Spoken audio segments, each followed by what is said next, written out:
السلام عليكم ورحمة الله. بسم الله والصلاة والسلام على رسول الله وعلى آله وصحبه ومن والاه. أما بعد فما زلنا مع آفة فضول المخالطة.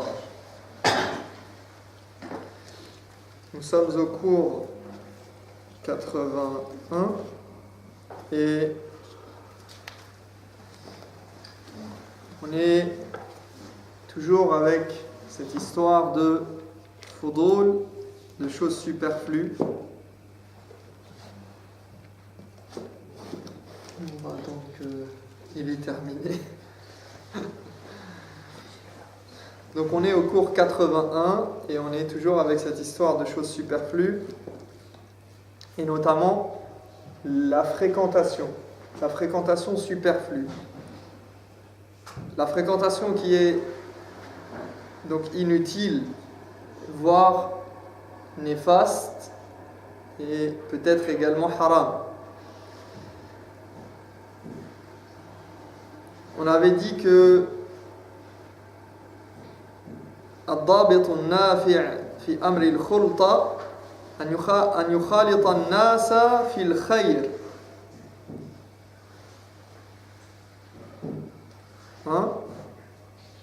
ويعتزلهم في الشر. Donc l'élément qu'on doit avoir en tête, la référence sur cette question, c'est le critère de référence. C'est quoi? C'est de se mêler aux gens dans le bien et de les éviter dans tout ce qui est mal. Et même dans ce qui est fudul al-mubahat, dans ce qui est permis mais qui est superflu et inutile, mais qui n'est pas nécessaire. Malgré le fait que ce n'est pas haram, mais c'est des choses qui sont permises mais qui n'ont pas lieu d'être avec ces gens-là, en tout cas dans ce contexte-là. Et il nous disait que فَإِنْ دَعَتِ الْحَاجَةِ إِلَى خُلْطَتِهِمْ وَلْيَصْبِرْ عَلَى أَذَاهُمْ. D'accord? يعني فَالْحَذَرْ أَنْ يُوَافِقَهُمْ وَلْيَصْبِرْ عَلَى أَذَاهُمْ. Donc si on ne peut faire autrement que d'être avec certaines personnes et dans certains contextes, se retrouver dans certains lieux, avec certaines discussions, certaines choses qui ne sont pas forcément plaisantes ni pour le croyant et ni conformes à la religion, ou qui ne sont pas des choses qui sont des contextes dans lesquels on devrait se retrouver, eh bien donc on se retrouve avec des personnes qui nous gênent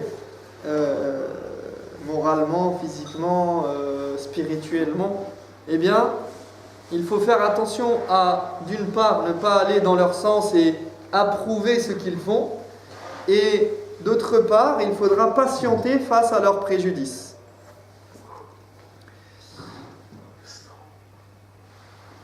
Et on avait terminé sur l'idée que فَالصَّبْرُ عَلَى أَذَاهُمْ خَيْرٌ وَأَحْسَنُ عَاقِبَةً وَأَحْمَدُ مَآلًا. Le fait de patienter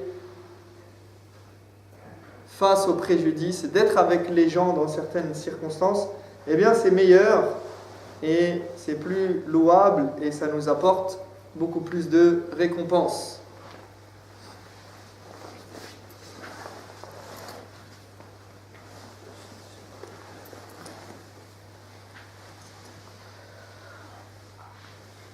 Et d'ailleurs, le prophète sallallahu alayhi wa sallam, dans un hadith, il dit que al-mu'min alladhi yukhalitu an-nas,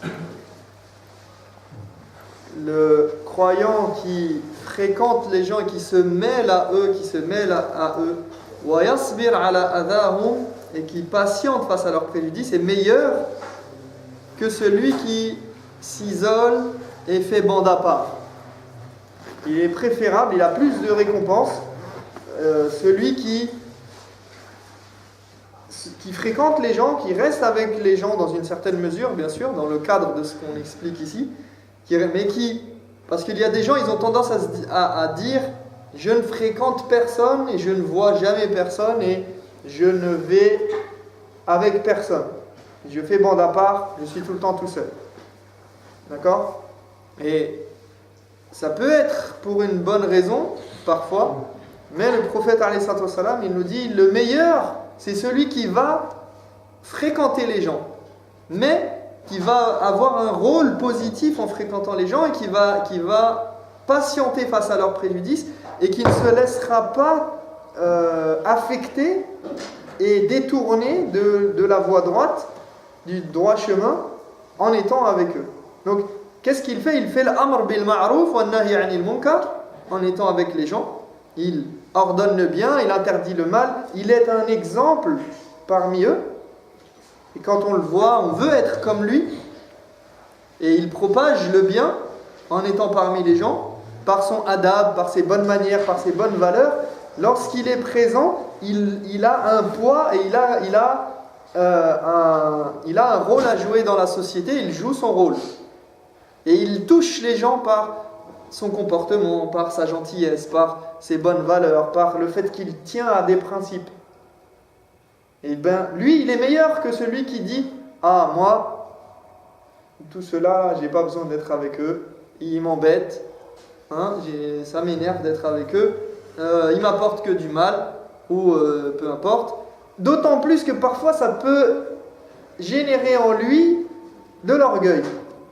Parce qu'il se croit meilleur que tout le monde, donc il ne fréquente personne. Ah, là, il est, hein? Comme toi, par exemple.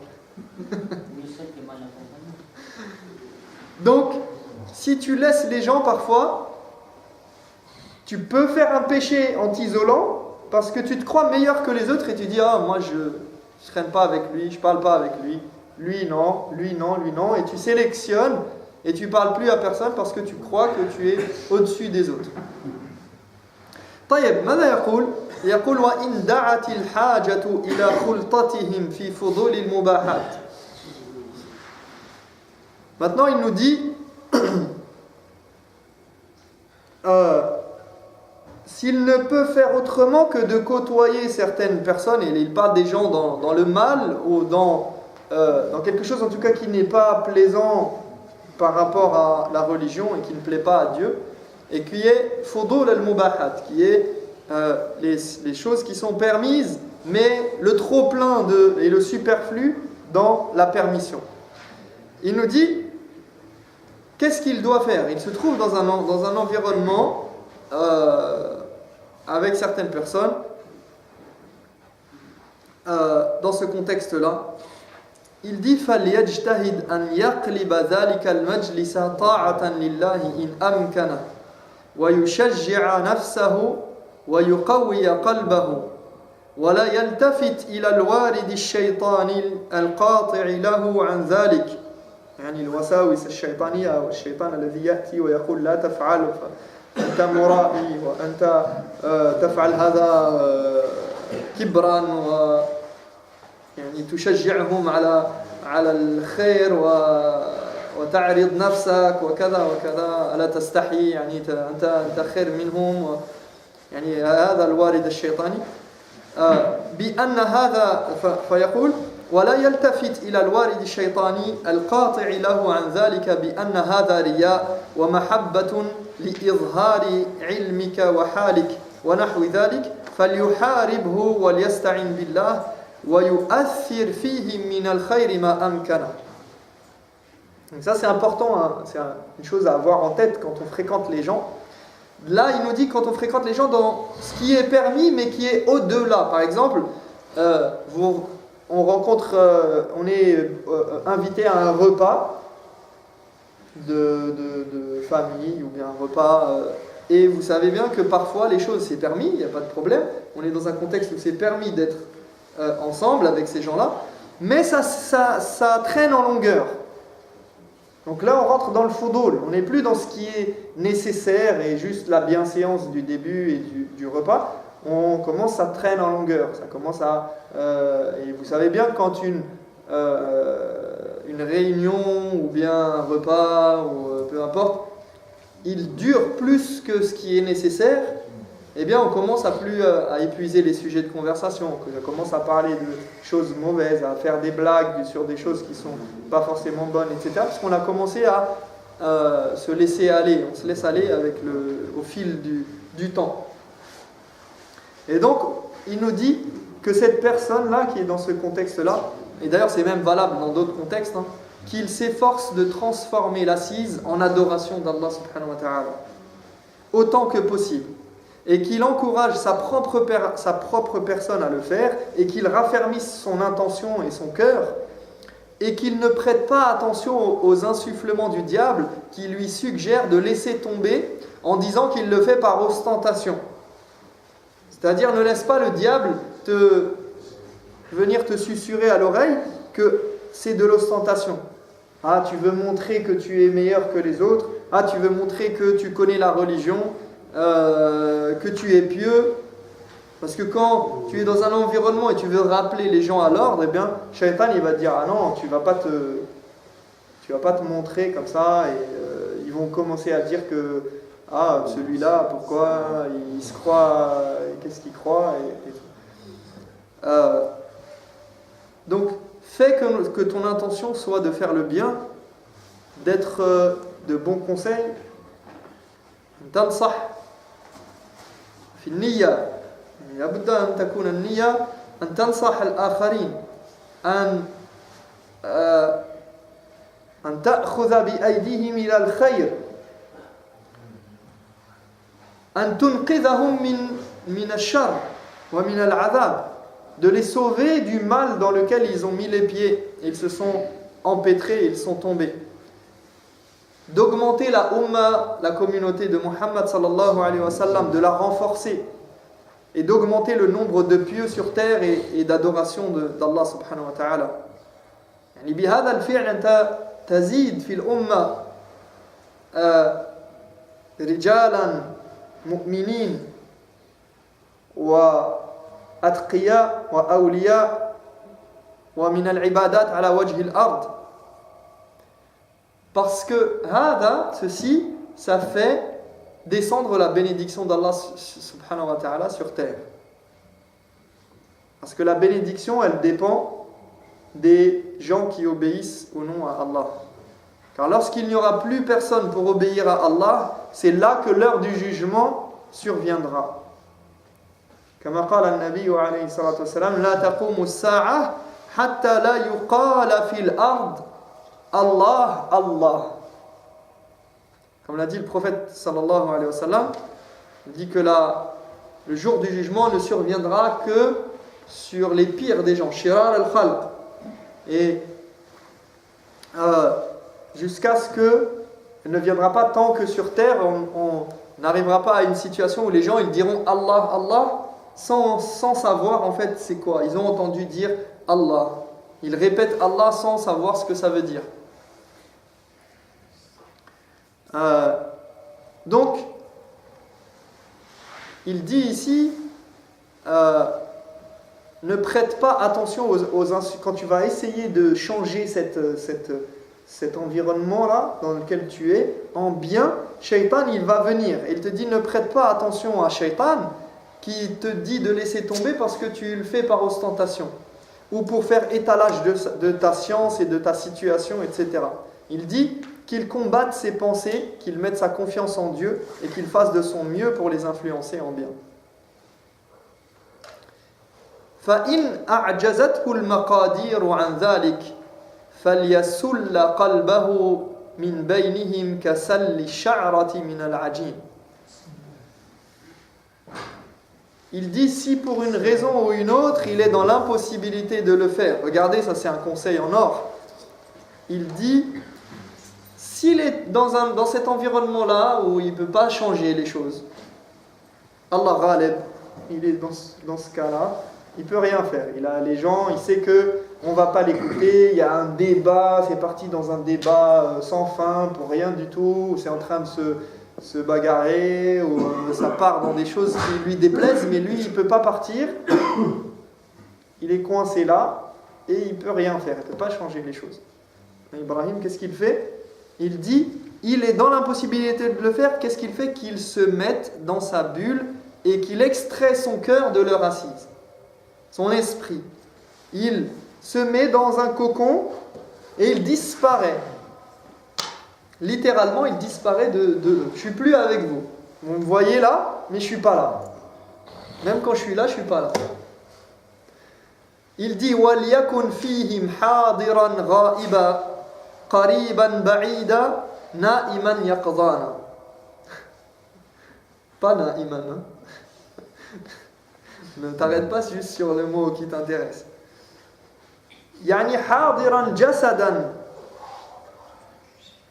لكن روحا يعني هو حاضر جسدا هو حاضر لكن روحا وقلبا وفكرا هو مشتغل بالملك جل في علاه. Donc il nous dit qu'il soit parmi eux présent tout en étant absent, proche tout en étant ailleurs, endormi tout en étant réveillé. C'est-à-dire qu'il soit parmi eux, mais il n'est pas là. Hein, comme quelqu'un qu'on le réveille un petit peu, il est parmi nous et on lui dit « T'étais parti où là ? Il était dans son nuage. Il était dans sa bulle. Il est parti ailleurs, sur une autre planète. » Bien sûr, pas pour voguer et partir dans des pensées inutiles, pour faire du zikr, pour penser à Allah subhanahu wa ta'ala, pour penser au jour du jugement, pour se rappeler d'Allah subhanahu wa ta'ala, dans ce moment de rafla, d'insouciance, qu'il soit parmi eux présent tout en étant absent, proche tout en étant ailleurs, endormi tout en étant éveillé. ينظر إليهم ولا يبصرهم ويسمع كلامهم ولا يعيه. Il dit qu'il les regarde sans les voir, les entendre sans les comprendre.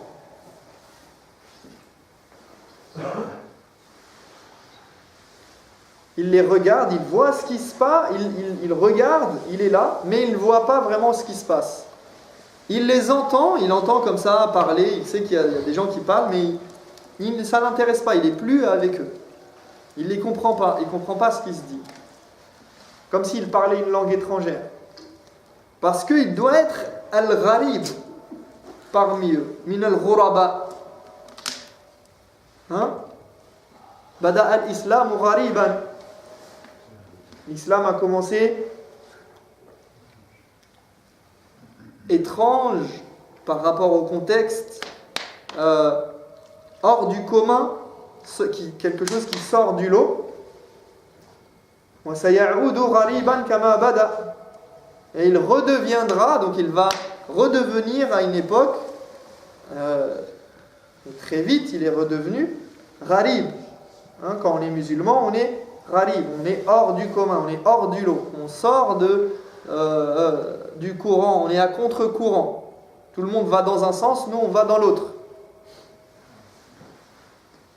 Hein? Donc, je me rappelle, vous savez, il y a des banquiers parfois, il y a une nouvelle banque qui était arrivée dans le quartier, qui a ouvert, je ne sais pas c'était quoi, enfin, quelque chose comme une banque ou un établissement financier ou quelque chose comme ça, et ils ont appelé à la maison et j'ai décroché et on m'a dit on vient d'arriver dans le quartier, on vous propose un taux extraordinaire de placement. Moi je leur ai dit je veux un taux zéro, j'ai pas besoin de bénéfices, j'ai pas besoin de riba, je veux pas, ça m'intéresse pas votre taux à 6, 7, 8%, donnez-moi 1000%, j'en veux pas, moi je veux 0%, parce que ana muslim. Moi j'ai pas dit ça, je suis pas rentré dans les détails, j'ai juste dit non, ça m'intéresse pas, salam alaikum, au revoir. Même pas salam alaikum. Mais je peux dire salam alaikum. Non, t'as pas le droit. On n'a pas le droit de commencer par salam alaikum. Mais on peut dire salam alaikum. Non, non. Si. Donc quand tu dis salam alaikum, tu dis wa alaikum salam. Non. Si. Wa ilayk, c'est bon ça. Non. Tu dis wa alaikum salam. Quand c'est clairement salam alaikum, tu dis wa alaikum salam. chose que je connais. Que tu connais pas, comme plein d'autres. Voilà. Wa alaykoum salam. Moi, le kuffar, je ne dis pas alaykoum Non, salam. s'il te dit salam alaykoum de manière claire, c'est juste, tu ne commences pas par. Tu ne commences pas. Non. T'inquiète, moi je te parle de. La tabda bis salam. Elle est là. Ça c'est fi halat el-ishtibah. Ça c'est dans un cadre où tu n'es pas sûr que ce qu'il t'a dit c'est quelque chose de positif. Si quelqu'un te dit assalamu alaykum, tu peux lui répondre wa alaykum salam wa rahmatullah wa barakatuh. Ala kulli hal, c'est pas ce qui nous intéresse ici. Mais l'ilfa'ida, yani, c'est bien de savoir. Hein? C'est le manhi anhu, c'est pas de dire assalamu alaykum à quelqu'un qui n'est pas musulman, c'est de commencer par lui dire assalamu alaykum. C'est d'être l'instigateur du salam. C'est quand la personne elle nous dit salamu alaykum de manière claire, on peut lui dire wa alaykum salam. Ala kulli hal, tout ça pour dire que l'islam فبدأ غريبا وسيعود غريبا كما بدأ فطوبى للغرباء. Et le prophète sallallahu alayhi wa sallam nous dit félicitations, hein, et il vante les mérites de ceux qui seront justement à contre-courant, qui ne se laisseront pas prendre par le tourbillon ambiant. Donc ici c'est la même chose, c'est ce principe-là qui doit être appliqué dans cette assise où il y a des choses qui ne sont pas forcément plaisante pour le croyant, pour sa foi, où il se sent agressé parce qu'il est dans un contexte où il sent qu'il perd son temps ou que ce qu'il se dit c'est futile et que ça ne l'intéresse pas et ça ne doit pas l'intéresser. Eh bien, il nous dit وَلْيَكُنْ فِيهِمْ حَاضِرًا غَائِبًا قَرِيبًا بَعِيدًا نَائِمًا يَقْظَانًا يَنْظُرُ إِلَيْهِمْ وَلَا يُبْصِرُهُمْ وَيَسْمَعُ كَلَامَهُمْ وَلَا يَعِيهِ لِأَنَّهُ قَدْ أَخَذَ قَلْبَهُ مِنْ بَيْنِهِمْ. Il dit qu'ils soient parmi eux présents tout en étant absents, proches tout en étant ailleurs, endormis tout en étant réveillés, qu'il les regarde sans les voir, les entende sans les comprendre, puisque son esprit est dans d'autres sphères. وَرَقَى بِهِ إِلَى الْمَلَإِ الْأَعْلَى يَسْبَحُ حَوْلَ الْعَرْشِ مَعَ الْأَرْوَاحِ الْعُلْوِيَّةِ الزَّكِيَّةِ وَمَا أَصْعَبَ هَذَا وَأَشَقَّهُ عَلَى النُّفُوسِ. هذا كلام ابن القيم. Il s'est élevé, il nous dit, puisque son esprit est dans d'autres sphères, il s'est élevé dans les hautes sphères, voguant autour du trône avec les âmes élevées et pures, mais ce n'est pas donné à tout le monde, c'est quelque chose d'extrêmement difficile et lourd pour l'âme.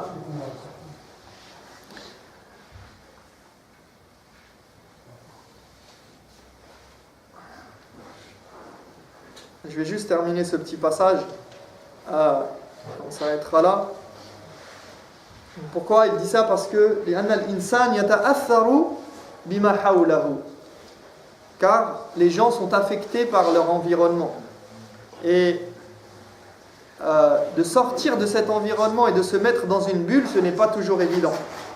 D'accord? Quand vous êtes avec des gens, vous avez tendance à vous laisser prendre au jeu et à rentrer dans la discussion. Même des fois, vous entendez quelque chose, ah tiens, je vais rectifier quelque chose. Vous êtes pris, ça y est, vous êtes parti dans l'histoire et vous faites partie du lot.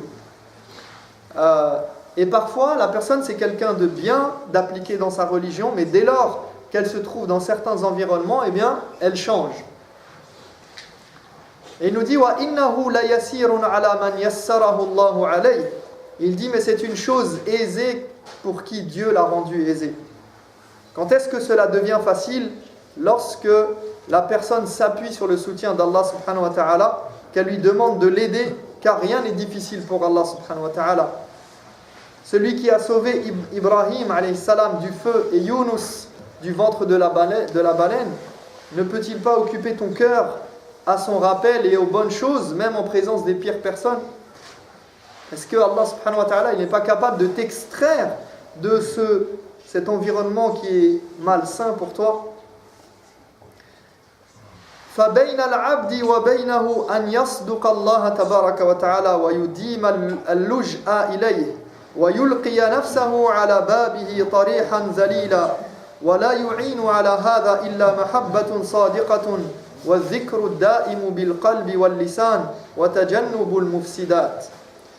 Il termine en disant: il lui faut juste être sincère avec Allah, se réfugier constamment auprès de lui et se présenter à lui plein d'humilité. Et rien de mieux pour y arriver que lui vouer un amour sincère et le mentionner en permanence par le cœur et la parole, tout en évitant les choses qui viennent entacher cela.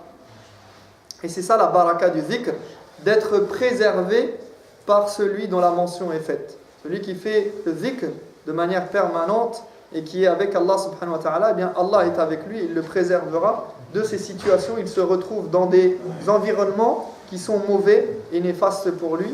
فنسأل الله تبارك وتعالى أن يهدينا لما يحب ويرضى وأن يبعدنا عن مجالس السوء وأن يكرمنا بمجالس الأتقياء والعلماء ونسأل الله تبارك وتعالى أن يهدينا وأن يتوب علينا سبحانك اللهم وبحمدك أشهد أن لا إله إلا أنت أستغفرك وأتوب إليك بارك الله فيك